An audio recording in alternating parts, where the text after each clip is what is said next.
काला धन। ऐसा लगता है जैसे कि काला धन एक ऐसी बीमारी है, एक ऐसा दीमक है जो कि हमारे पूरे सिस्टम को बस चाट कर ही दम लेगा। और वो हम इसलिए कह रहे हैं क्योंकि हवाला के जरिए किस तरीके से पैसे विदेश भेजे जाते हैं या विदेश से देश में लाए जाते हैं, ये रैकेट खत्म होने का नाम ही नहीं ले रहा। और अब इसकी सबसे ताजा बानगी है दिल्ली में जेट एयरवेज की एयर होस्टेस की गिरफ्तारी। इस मामले के साथ ही कई हैरान करने वाले खुलासे हो रहे हैं। बताया जा रहा है कि करोड़ों की अवैध धनराशि विदेश भेजी जा रही थी और विदेश से हिंदुस्तान लाई भी जा रही थी। और इसमें एयरलाइंस का स्टाफ काम कर रहा था, एयर होस्टेस काम कर रही थी। इसका मास्टरमाइंड कई हैं और इसमें विदेश के कई लोगों से तार भी जुड़े हुए हैं। यानी कि हवाला के जरिए काले धन का यह गोरख धंधा हिंदुस्तान में आज भी बदस्तूर फल फूल रहा है और इतने बड़े पैमाने पर है कि सरकार को अब दरअसल इस बात का जवाब देना ही चाहिए कि हवाला से पैसे का यह ट्रांजैक्शन बंद क्यों नहीं हो रहा। तारीख 8 जनवरी 2018, जगह IGI airport Delhi. Aluminium foil में अमेरिकी डॉलर की इन गड्डियों से सनसनी फैल गई। एक दो नहीं, करीब 4,80,200 अमेरिकी डॉलर यानी 3 करोड़ 21 लाख रुपए। लेकिन करोड़ों की ब्लैक मनी के खिलाड़ी का खुलासा और भी हैरान करने वाला है। DRI की टीम ने जेट एयरवेज की एयर होस्टेस को गिरफ्तार किया तो हवाला नेटवर्क के एक एक किरदार बेनकाब होने लगे। जेट एयरवेज की एयर होस्टेस से DRI के अधिकारियों ने कड़ी पूछताछ की। आरोप है कि ये रकम दिल्ली के एक बिजनेसमैन अमित मल्होत्रा की है। पिता की मृत्यु के बाद अमित ने अपने पिता की दुकान संभाल ली और यहीं पर उसकी कई व्यापारियों से जान पहचान हुई। बाद में इन्हीं व्यापारियों का पैसा वो हवाला के जरिए विदेश भेजने लगा। दुकान बंद करने के बाद अमित ने टूर एंड ट्रैवल का बिजनेस तो शुरू कर लिया था, लेकिन वो एक बड़ा हवाला ऑपरेटर बन चुका था। उसके बाद जांच एजेंसियों ने जाल बिछाया और आरोपी अमित को भी गिरफ्तार कर लिया। गिरफ्तारी के बाद दोनों आरोपियों को दिल्ली के पटियाला हाउस कोर्ट में पेश किया गया। अदालत ने आरोपी अमित और एयर होस्टेस को 2 दिन की न्यायिक हिरासत में भेज दिया। ऐसे में एयर होस्टेस के कुछ और करीबी लोग भी सवालों के घेरे में। इस कार्रवाई पर जेट एयरवेज ने सफाई पेश की। 8 जनवरी को DRI के छापे में एयरलाइंस कर्मचारी के पास से विदेशी करेंसी मिली। महिला कर्मचारी को हिरासत में लिया गया है। जांच एजेंसी से मिली जानकारी के आधार पर आगे की कार्रवाई की जाएगी। जो कर्मचारी घरेलू या विदेशी कायदे कानून की अनदेखी करते हैं, जेट एयरवेज ऐसे मामलों में जीरो टॉलरेंस की नीति पर काम करता है। मामले के तार देश से लेकर विदेशों तक जुड़े हैं। DRI की जांच के केंद्र में अब वो कारोबारी हैं जिनकी हवाला की रकम हवाला ऑपरेटर अमित ने जेट एयरवेज की एयर होस्टेस के मार्फत विदेश भेजे थे। जाहिर है इस मामले में आने वाले दिनों में कुछ और गिरफ्तारी होने के साथ एक बड़े इंटरनेशनल हवाला रैकेट का भांडाफोड़ भी हो सकता है। वीडियो जर्नलिस्ट सुमित कुमार के साथ Rumanullah Khan, News Nation, Delhi. Jet Airways की इस एयर होस्टेस की गिरफ्तारी के साथ ही इस पूरे गोरख धंधे का भंडाफोड़ जरूर हुआ है। लेकिन आइए जरा पहले हम आपको बताएं कि हवाला कारोबार और नॉर्मल बैंकिंग ट्रांजैक्शन में क्या फर्क है। अगर आपके पास बैंक अकाउंट है और आप बैंक अकाउंट होल्डर हैं, तब आप ऑनलाइन तरीके से अपने पैसे का ट्रांसफर एक बैंक से दूसरे बैंक तक कर सकते हैं और उसके बाद आप बैंक के जरिए तीसरी पार्टी यानी थर्ड पार्टी को भी ट्रांजैक्शन कर सकते हैं। और इसके लिए आप देश में या विदेश में कहीं भी इस तरह के ट्रांजैक्शन को करें, आप पर कोई आपत्ति नहीं होगी क्योंकि इसकी जानकारी हमेशा सरकार को होती है। लेकिन जब आप हवाला के जरिए यानी कि गैर कानूनी तरीके से इस पैसे को भेजना चाहते हैं, तो फिर आप क्या करते हैं? जो व्यक्ति पैसा भेजना चाहता है, पहले वो एक दलाल को ये पैसे पहुंचाता है। वो दलाल या तो हिंदुस्तान में या विदेश में होता है, जिस जरिए भी इस पूरे ट्रांजैक्शन को अंजाम दिया जा रहा हो। उसके बाद ये ट्रांजैक्शन 2 दलालों के बीच में हो जाता है और दोनों दलाल आपस में तय करते हैं कि पैसे कैसे एक दूसरे के पास पहुंचाए जाए और फिर दलाल के जरिए दूसरी पार्टी तक पैसा पहुंच जाता है। यह पूरा का पूरा पैसा बैंकिंग चैनल के बाहर है, यानी कि आप इसे पैसा सफेद नहीं कह सकते जो कि सरकार की जानकारी में है, बल्कि एक काला धन है। जाहिर सी बात है, हवाला का यह कारोबार हमारे देश में कुछ एक सालों से फल फूल रहा है, लेकिन तमाम कोशिशों के बावजूद भी अभी तक किसी भी सरकार ने इस पर नकेल कसने में सफलता हासिल नहीं की है। एयर होस्टेस की गिरफ्तारी के साथ अब यह बात भी साबित हो गई है कि उसने यह काम पहली बार नहीं किया, बल्कि अब तक करोड़ों का हेराफेर हो चुका था और सबसे बड़ी बात तो यह है कि ये एयर होस्टेस कमीशन के लालच में अपना नेटवर्क फैलाती चली गई थी, लोगों के साथ मिलती चली गई थी और इसके साथ बहुत सारे लोग जुड़ रहे थे। बहुत ऐसे लोग हैं जिनके चेहरे बेनकाब होने बाकी हैं, मसलन वो तमाम व्यापारी जिन्होंने अपना पैसा इस पूरे रैकेट के जरिए हिंदुस्तान से विदेश भिजवाया। उसके साथ साथ इतनी बड़ी रकम डॉलर के तौर पर कैसे सामने आई? आप इतनी ज्यादा डॉलर खरीद नहीं सकते काले बाजार में। 4 लाख से भी ज्यादा डॉलर बरामद किए गए थे, वो भी एक खेप में। ये 4 लाख डॉलर कहां से आए? ये तमाम ऐसे सवाल हैं जिसका जवाब जांच एजेंसियों को देना होगा।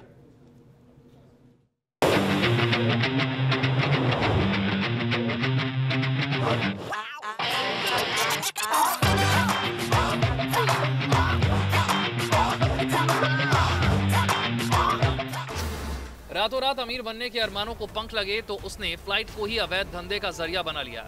दिल्ली में गिरफ्तार एयर होस्टेस पर लगे आरोप संगीन है और उसकी कहानी फिल्मी लगती है।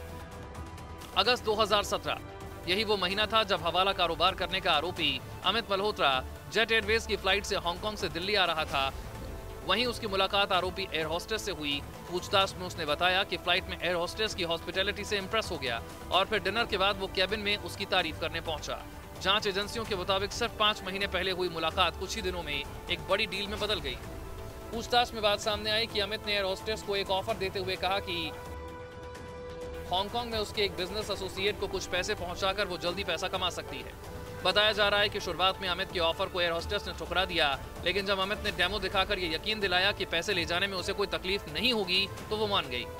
1-2 बार जब पैसे ले जाने में कामयाब हो गई तो आरोपी एयर होस्टेस का हौसला बढ़ गया। उसे मोटी रकम बतौर कमीशन मिलने लगी और वो लालच की वजह से अमित के जाल में फंसती चली गई। डीआरआई के सूत्रों के मुताबिक पहले उन्हें एयर होस्टेस के पति पर भी शक हुआ। आरोपी एयर होस्टेस के पति ने पूछताछ में बताया कि उसे हवाला कारोबार के बारे में कोई जानकारी नहीं है। पति के मुताबिक उसे यह भी नहीं पता कि पैसे कहां से आते थे। एयर होस्टेस के खेल का खुलासा ना होता अगर उसके पति को कॉल ना आई होती। हवाला ऑपरेटर अमित की दी हुई रकम जब हांगकांग नहीं पहुंची तब अमित परेशान हो गया और उसने एयर होस्टेस के पति को फोन किया। लेकिन जैसे ही अमित ने एयर होस्टेस के पति को फोन किया वैसे ही वो डीआरआई के जाल में फंसता गया। फिलहाल डीआरआई पूरे मामले की तफ्तीश कर रही है। वीडियो जर्नलिस्ट सुमित कुमार के साथ रुमानुल्लाह खान, न्यूज़ नेशन, दिल्ली। अब आइए आपको बताते हैं कि हिंदुस्तान में हवाला का ये नेटवर्क कैसे फल फूल रहा है और कैसे करोड़ों रुपए हिंदुस्तान से बाहर अवैध तरीके से भेजे जाते हैं। दरअसल ये अपने आप में एक बहुत बड़ा जाल है, एक बड़ा नेटवर्क है जो कि फैलाया गया है तमाम कारोबारियों के द्वारा। इसमें बैंकिंग सिस्टम से पैसे छिपाकर भेजे जाते हैं और इसमें कैश में लेन देन होता है, यानी कि आप चेक के जरिए या इंटरनेट बैंकिंग के जरिए इसे नहीं करते।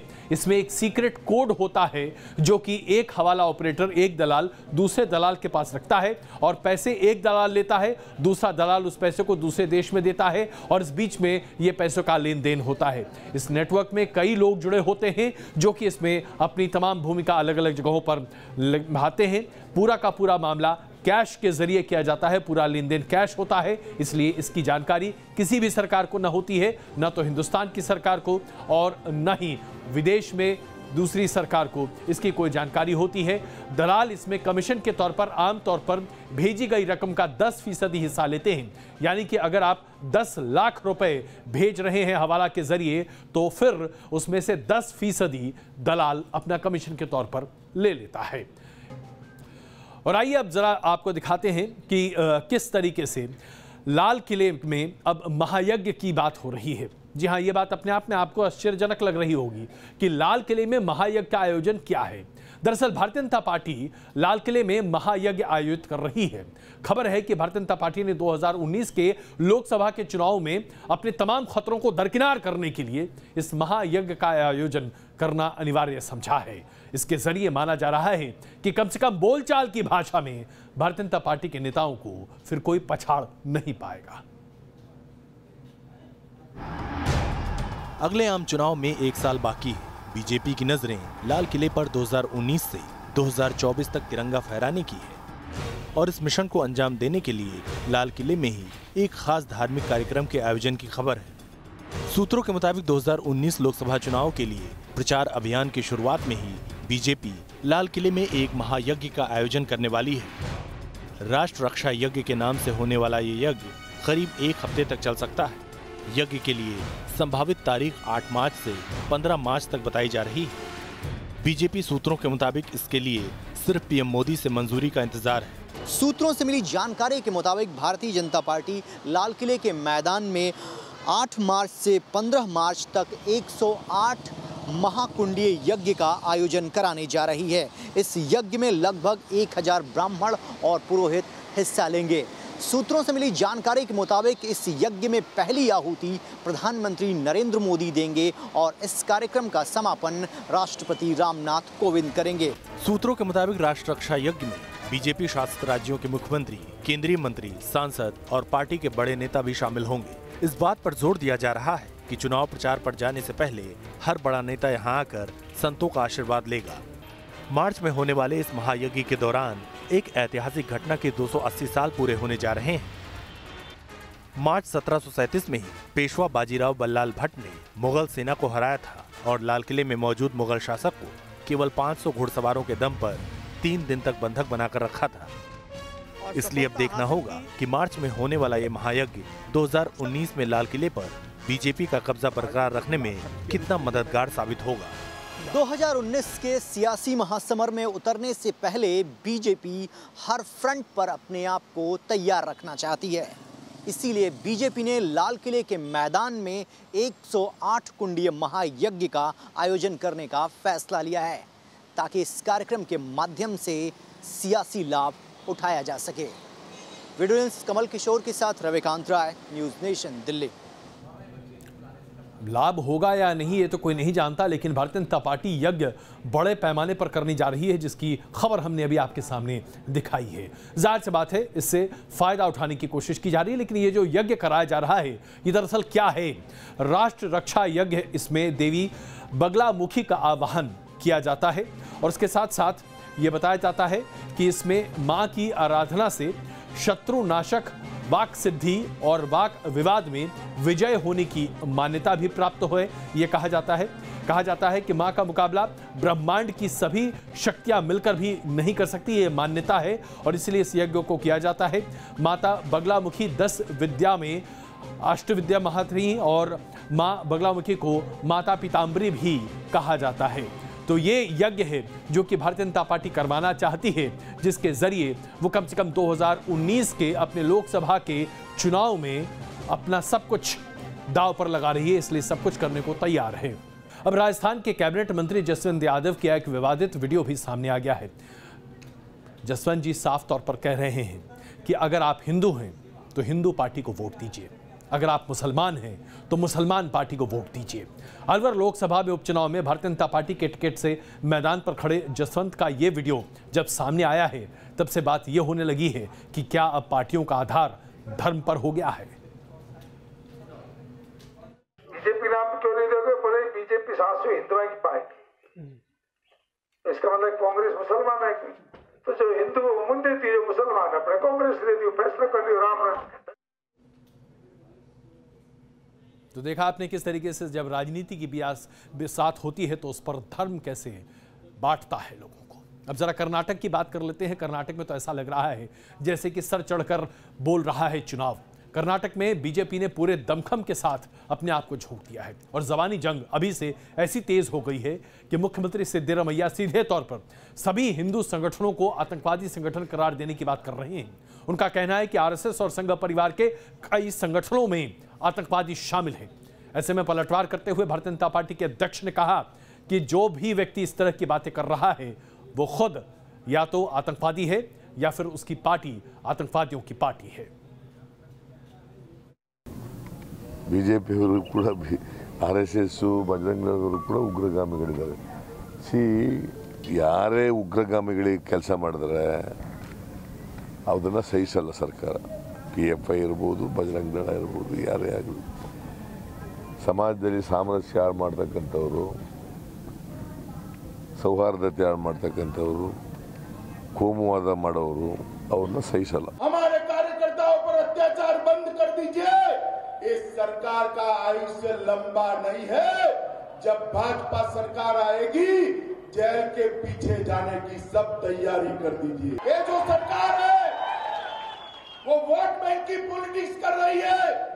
ये जो सरकार है ये हिंदू विरोधी सरकार है। तो देखा आपने, बीजेपी के अध्यक्ष साफ तौर पर कह रहे हैं कि कर्नाटक में मौजूदा कांग्रेस की सरकार हिंदू विरोधी सरकार है। यानी कि कर्नाटक में हिंदुत्व का कार्ड जबरदस्त तरीके से खेला जा रहा है, क्योंकि कर्नाटक में अप्रैल के महीने में चुनाव होने और येदियुरप्पा पूरे राज्य में रथ यात्रा निकाल रहे हैं। भारतीय जनता पार्टी ने योगी आदित्यनाथ को चुनावी शंखनाद के लिए कई रैलियों के लिए वहां पर आमंत्रित किया है। योगी आदित्यनाथ ने कर्नाटक में पहले ही गौमांस का मुद्दा उठा रखा है और उसके साथ साथ राज्य सरकार पर गौमांस को खिलाए जाने को लेकर आरोप लगाया जा रहा है। कर्नाटक में सांप्रदायिक हिंसा के मामले भी हाल फिलहाल में बहुत तेजी पकड़ रहे हैं। लव जिहाद के मामले पर भी सियासत जबरदस्त तरीके से गरमा रही है और कर्नाटक के मुख्यमंत्री सिद्धरामैया ने खुद को अब हिंदू बताकर यह साबित करने की कोशिश की है कि कर्नाटक में कांग्रेस की जो सरकार है वो दरअसल सॉफ्ट हिंदुत्व के रास्ते पर चल रही है।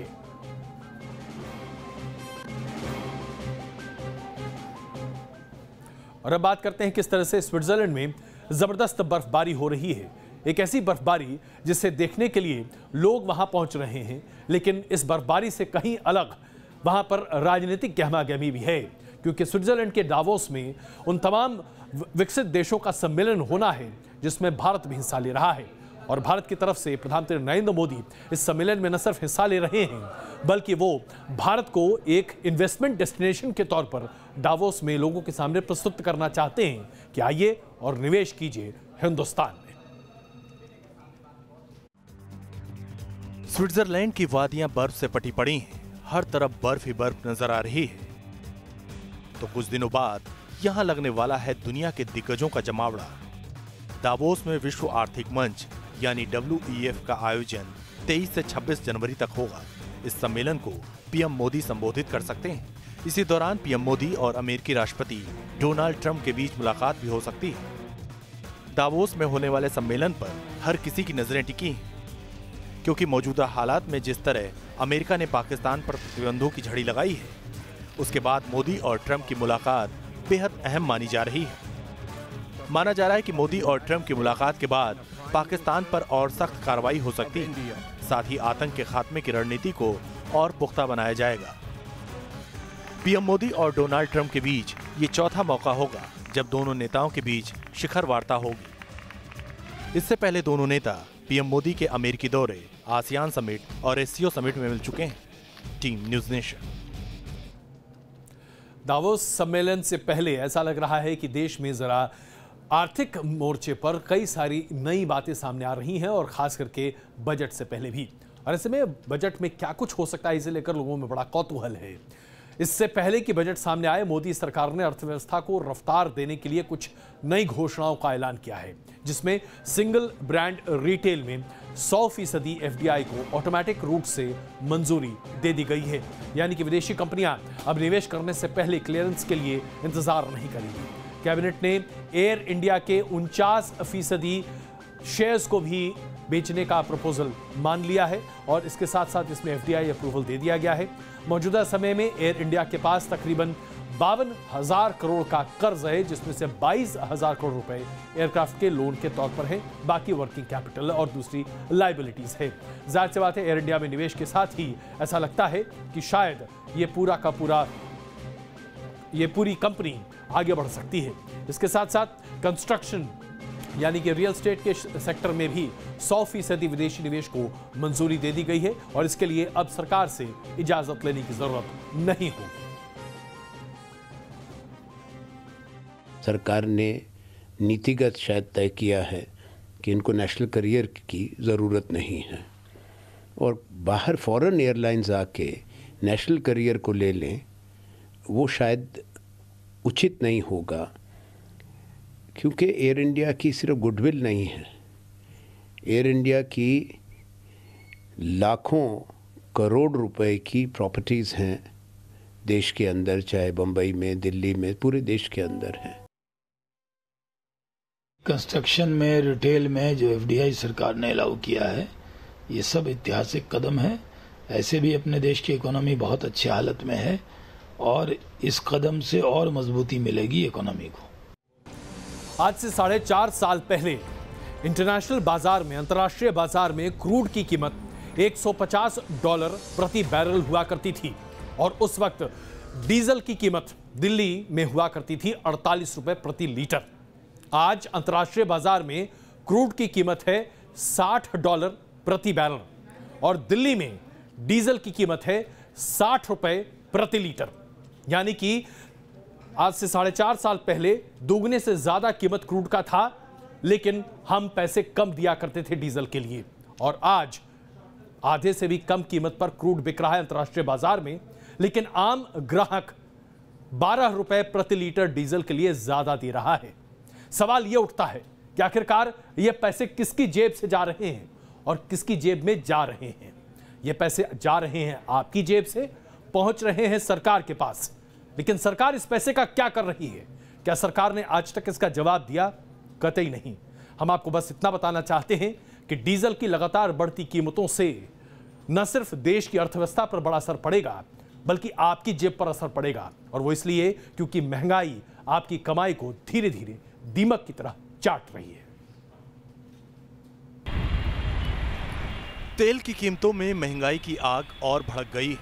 तेल की तीखी धार ने आम लोगों से लेकर सरकार और तेल कंपनियों की फिक्र बढ़ा दी। दिल्ली में डीजल की कीमत 60.81 रुपए प्रति लीटर पहुंच गई। पेट्रोल के दाम भी 17.62 रुपए प्रति लीटर तक पहुंच गए। मुंबई, कोलकाता और चेन्नई में भी डीजल की कीमतें 3 अक्टूबर 2017 के बाद से अधिकतम है। पेट्रोल डीजल के दाम बढ़ने के लिए केंद्रीय पेट्रोलियम मंत्री धर्मेंद्र प्रधान राज्य सरकारों को दोष दे रहे हैं। हमने घटाया 2 रुपया, अभी तो घटाया, अभी घटाया। आप पहले दिल्ली सरकार को प्रश्न पूछो कि दिल्ली में क्यों नहीं वैट घटा रहे हैं? हमने तो अपना जिम्मेवारी लिया भाई। 3 अक्टूबर 2017 को सरकार की ओर से एक्साइज ड्यूटी में कटौती किए जाने के बाद से क्रूड में लगातार तेजी बनी हुई है। बजट से पहले तेल की बढ़ती कीमतें सरकार के लिए भी परेशानी का सबब बन गई।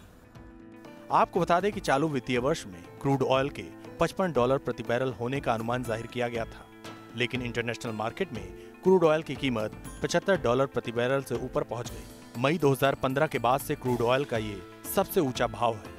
देखिए, जीएसटी पे अगर लाते हैं तो वहाँ पर एक लिमिटेड कैप हो जाएगा, तो फिर सरकार जो है जो अतिरिक्त टैक्स लगाती है, खासतौर से स्टेट गवर्नमेंट अलग टैक्स लगाती है और सेंट्रल गवर्नमेंट अलग लगाती है, वो फिर शायद कम करना पड़ेगा, तो उससे सरकार को थोड़ा बहुत रेवेन्यू में यहाँ पर नुकसान हो सकता है, लेकिन लोगों को सीधा सीधा फायदा आपको यहाँ पर देखने को मिल सकता है। जाहिर है, पेट्रोल डीजल की बढ़ती कीमतों से सरकार का वित्तीय गणित बिगड़ने की आशंका बढ़ रही है। साथ ही उद्योग भी इसकी चपेट में आ सकते हैं। पिछले कुछ महीनों की बात की जाए तो क्रूड ऑयल में करीब 17% का इजाफा हुआ है, जिसकी वजह से कीमतें अब बढ़ने लगी हैं और इसका असर आम जनता की जेब पर पड़ रहा है। केंद्र सरकार ने लगातार राज्यों से अपील की है कि वो कम से कम 5% का वैट कम करें, जिससे पेट्रोल और डीजल की कीमतें लोगों को परेशान ना करें। जर्नलिस्ट सुमित्रो घोष के साथ सैयद आमिर हुसैन, न्यूज़ नेशन, दिल्ली। कहने को तो हमारी सरकार आम आदमी की सरकार है, जो सिर्फ आम आदमी की भलाई की बात सोचती है, लेकिन देखिए किस तरीके से पेट्रोल और डीजल की कीमतें बढ़ाकर सरकार आम आदमी की जेब से ही चोरी कर रही है। आइए आपको बताते हैं कि अगर क्रूड की कीमतें लगातार इस तरह से बढ़ती हैं तो महंगाई बढ़ती है, और इस महंगाई का असर हम सबों के जीवन पर क्या पड़ता है। सबसे पहले तो रेल और सड़क के जरिए सफर करना बहुत महंगा हो जाता है और लगातार इसकी कीमत बढ़ती है। हवाई किरायों में भी, हवाई यात्रा की किराए भी रेट लगातार बढ़ते हैं। माल ढुलाई महंगा हो जाता है, जिसकी वजह से आप जो तमाम चीज़ें खरीदते हैं वो महंगी हो जाती हैं। खाने पीने की हर चीज़ महंगी हो जाती है, चाहे वो सब्जी हो, दाल तिलहन हो या फिर कोई भी और घर का सामान हो, दूध वगैरह, सब कुछ, हर कुछ ट्रांसपोर्ट के जरिए है और सड़क के जरिए है, इसलिए सब कुछ महंगा हो जाता है। महंगी डीजल की वजह से खेती की लागत भी बढ़ जाती है और किसानों को भी ज़्यादा पैसे लगाने पड़ते हैं, जिसकी वजह से जो खाद्य पदार्थ हैं उनकी कीमतें लगातार बढ़ती चलती हैं और फिर आपको ज़्यादा पैसे देने पड़ते हैं। और देश के करंट अकाउंट डेफिसिट में जो बढ़ोतरी होती है उसकी वजह से वित्तीय घाटा बढ़ जाता है और फिर भारत को अपने क्रूड को इंपोर्ट करने के लिए ज़्यादा पैसे देने पड़ते हैं। कुल मिलाकर ये एक ऐसा कुचक्र है जिसके जरिए हमारी गाढ़ी कमाई बस यूं ही बर्बाद होती दिखाई देती है। अब जरा हम आपको ये समझाना चाहते हैं कि दरअसल आप कितने पैसे पेट्रोल और डीजल के लिए सरकार को देते हैं और कितने पैसे की दरअसल पेट्रोल और डीजल वाकई में आप खरीदते हैं। ये देखिए कि पेट्रोल और डीजल पर केंद्र ने साल 2013-14 में 1.6 लाख करोड़ रुपए की कमाई की थी। ये सरकारी कमाई है। 2015-16 में सरकार ने 2.87 लाख करोड़ रुपए कमाया सिर्फ टैक्स के तौर पर, और 2016-17 में 2.67 लाख करोड़ रुपए कमाए हैं सरकार ने सिर्फ पेट्रोल और डीजल पर टैक्स के जरिए। यानी कि सरकार अपनी जेब भर रही है और आपकी जेब कर रही है खाली। अब एक और बड़ा विवाद जो कि केंद्रीय विद्यालयों से जुड़ता दिख रहा है, क्योंकि केंद्रीय विद्यालयों में सुबह प्रार्थना पर सवाल खड़े हो रहे हैं। और ये सवाल इसलिए खड़े हो रहे हैं क्योंकि अब इसे धर्म विशेष को बढ़ावा दिया जा रहा है, इससे जोड़कर देखा जा रहा है। यानी कि अब सेंट्रल स्कूल में सुबह सुबह होने वाली असेंबली जिसमें प्रार्थना होती है, उसमें भी धर्म को जोड़कर यहां पर भी बिखराव और टूट की बात हो रही है। अस्तो मा सद्गमय तमसो मा ज्योतिर्गमय मृत्योर्मा मृतम गमय। हर सुबह देश भर के सभी 1125 केंद्रीय विद्यालयों में होने वाली इस प्रार्थना के सुरों पर सवाल अब अदालत में गूंज रहे हैं। सुप्रीम कोर्ट ने इस प्रार्थना पर केंद्र सरकार को जवाब तलब किया है। दरअसल सालों से संस्कृत और हिंदी में प्रार्थना को लेकर एक याचिका डाली गई है। याचिकाकर्ता वकील विनायक शाह की दलील है कि प्रार्थना एक खास धर्म को प्रमोट करती है। केंद्रीय विद्यालय में जो प्रेयर है, जो अंडर द केंद्रीय विद्यालय रिवाइज्ड एजुकेशन कोड कंपलसरी की गई है, उसको एबॉलिश किया जाए। याचिका में कहा गया है अस्तो मा सद्गमय वाली प्रार्थना के लिए दूसरे धर्म के बच्चों को मजबूर करना गलत है। याचिका में दलील दी गई है कि स्कूल में ऐसे परिवारों के भी बच्चे पढ़ते हैं जो नास्तिक हैं, जो ईश्वर के अस्तित्व को नहीं मानते। उन्हें ईश्वर के नाम पर प्रार्थना करने कहना जायज नहीं है। याचिकाकर्ता ने ये भी पूछा है कि जो बच्चे ऐसी प्रार्थना करने से मना करते हैं, उन्हें सजा का डर क्यों दिखाया जाता है। एक स्कूल में एक स्टेट रन इंस्टीट्यूशन है और उसमें हर तबके के लोग हैं, अलग अलग कम्युनिटी के हैं, माइनॉरिटी कम्युनिटी के हैं। एक वो भी तबका है जो किसी रिलीजन को बिल्कुल नहीं मानता है, एथिस्ट है, रैशनलिस्ट हैं, अकाउस्टिक्स हैं। तो उनके इंटरेस्ट को भी आपको सिक्योर करना है, आप उनकी राइट्स को वायलेट नहीं कर सकते। विनायक शाह की अर्जी को सुप्रीम कोर्ट ने सुनवाई के लिए मंजूर कर लिया है। केंद्र सरकार को अपना पक्ष रखने के लिए 4 हफ्ते का वक्त भी दिया गया है। दिल्ली से अरविंद सिंह के साथ टीम न्यूज़ नेशन। प्रार्थना पर तो सवाल खड़े हो ही रहे हैं, लेकिन मौसम को देखकर तो ऐसा लगता है कि कुछ कमाल ही हो रहा है हमारे देश में नहीं बल्कि हमारी दुनिया में भी।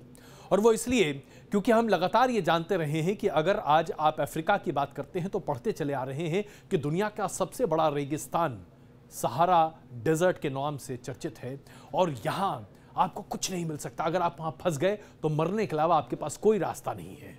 लेकिन अब सहारा रेगिस्तान में 5 इंच मोटी बर्फबारी हो गई साहब। जी हाँ, आप जरा सोचिए, जहां पर पानी बूंद बूंद के लिए लोग तरस जाते हैं वहां 5 इंच बर्फबारी हो रही है।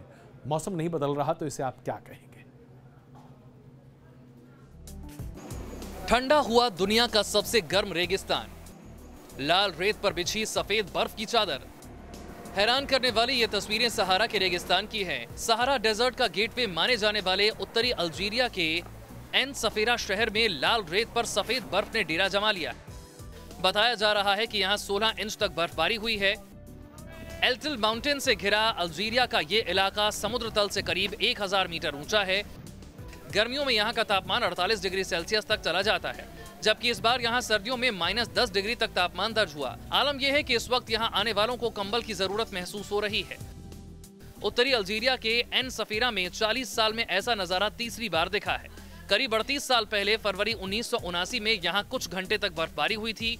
पिछले साल दिसंबर में भी हल्की बर्फबारी हुई थी, लेकिन इस बार यहाँ पूरे दिन बर्फबारी हुई। अल्जीरिया मौसम विभाग के मुताबिक सहारा में आए इस बदलाव की सबसे बड़ी वजह यूरोप में हाई प्रेशर के कारण दक्षिणी और उत्तरी अफ्रीका में बर्फीली हवाओं का चलना है।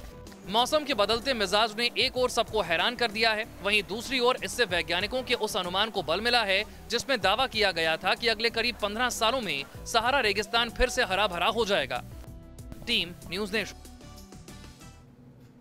कुदरत की इस बदलती तस्वीर को देखिए और ये भी अंदाजा लगाइए कि स्विट्जरलैंड में अगर आज आप होते तो क्या हाल होता।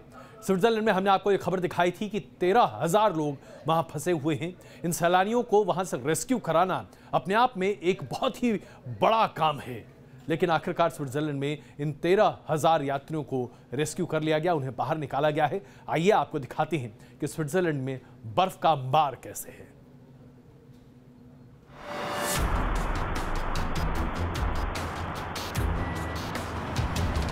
चारों तरफ बर्फ की सफेद चादर बिछी है। बर्फ ने जैसे जिंदगी को जमा दिया है। तस्वीरें स्विट्जरलैंड की हैं। जर्मेट स्विट्जरलैंड की सबसे लोकप्रिय स्की स्पॉट में से एक है। यहाँ भारी हिमपात के बाद 13,000 लोग फंस गए। पिछले 3 दिनों से जर्मेट का स्विट्जरलैंड के दूसरे शहरों से संपर्क कटा हुआ है। लेकिन बर्फ के अटैक से जो परेशानी पैदा हुई थी वो यहीं खत्म नहीं हुई। जब बर्फबारी से निजात मिलने के कोई आसार नजर नहीं आए तो रेस्क्यू ऑपरेशन शुरू किया गया। जर्मेट में फंसे 13,000 पर्यटकों को निकालने के लिए बचाव अभियान चलाया गया। देखिए लाल रंग का यह हेलीकॉप्टर जर्मेट की सरजमी पर उतरा है। इस हेलीकॉप्टर में सवार होने के लिए सैलानी लाइन लगाकर खड़े हैं।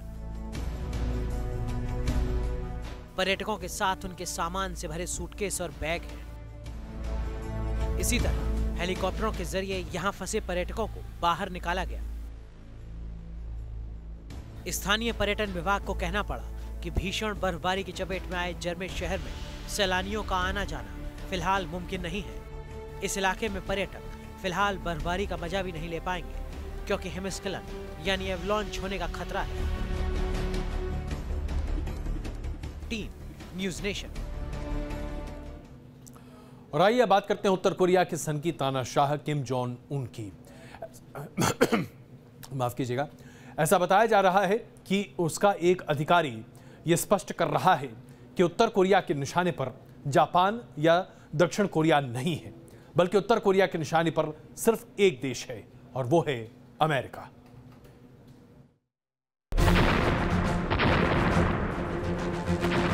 दो मुल्कों की तनातनी से दुनिया पर महाविनाश का खतरा बढ़ता जा रहा है। मिसाइलों और परमाणु बम की ताकत दिखाने की होड़ से तीसरे विश्व युद्ध की आहट सुनाई दे रही है। आशंका जताई जा रही है कि धरती पर एक बार फिर से विनाश का बवंडर उठेगा। तबाही की ऐसी तस्वीरें दिखाई देंगी जिसकी कल्पना दुनिया ने अब तक नहीं की होगी। कुछ दिनों पहले अमेरिका ने उत्तर कोरिया को महज 35 मिनट में खाक में मिलाने की धमकी दी थी, तो अब उत्तर कोरिया ने भी ऐलान कर दिया है कि उसके बनाए एक विध्वंसक पर अमेरिका का नाम लिखा है। उत्तर कोरिया के एक अधिकारी ने कहा कि उत्तर कोरिया के हथियारों के निशाने पर सिर्फ और सिर्फ अमेरिका है, साउथ कोरिया, चीन और रूस नहीं। सन की तानाशाह सुपर पावर को भस्म करने की बात कह रहा है। वहीं अमेरिका के सुपर बॉस ट्रंप के तेवर भी तल्ख बने हुए हैं। ऐसे में अगर जंग के हालात बनते हैं तो इससे उठने वाली चिंगारी दुनिया के कई मुल्कों को अपनी चपेट में ले लेगी। नए साल का आगाज ही उत्तर कोरिया के तानाशाह किम जोंग उन ने अमेरिका को न्यूक्लियर हमले की धमकी के साथ किया।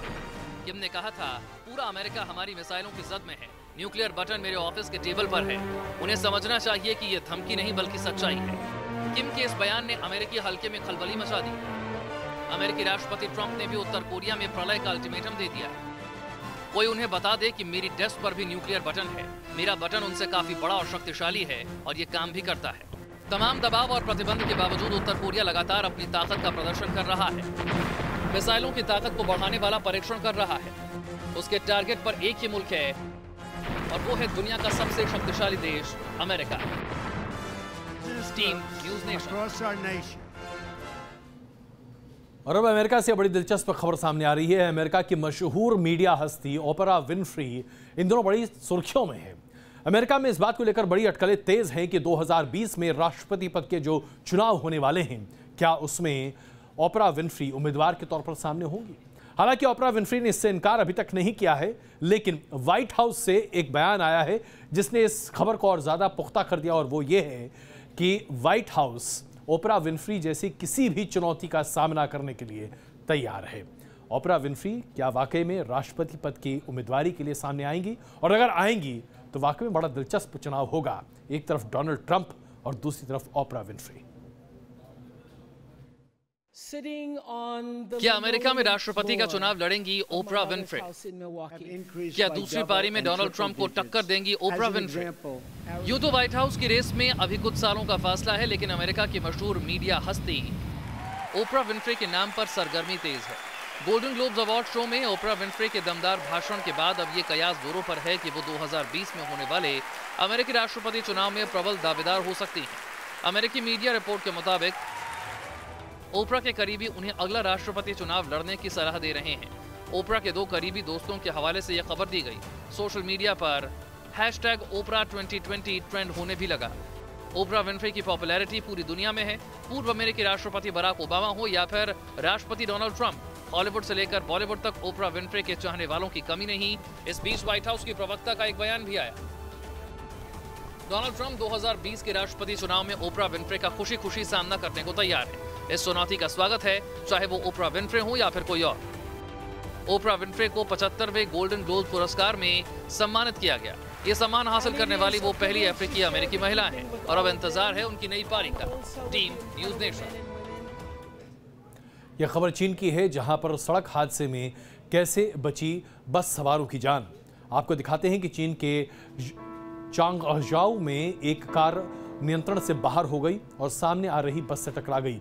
हादसे के बाद कार सड़क के दाहिने ओर चली गई, जबकि सवारियों से भरी बस बगल की नदी में गिर गई और बस के पैसेंजर्स की जान आफत में फंस गई।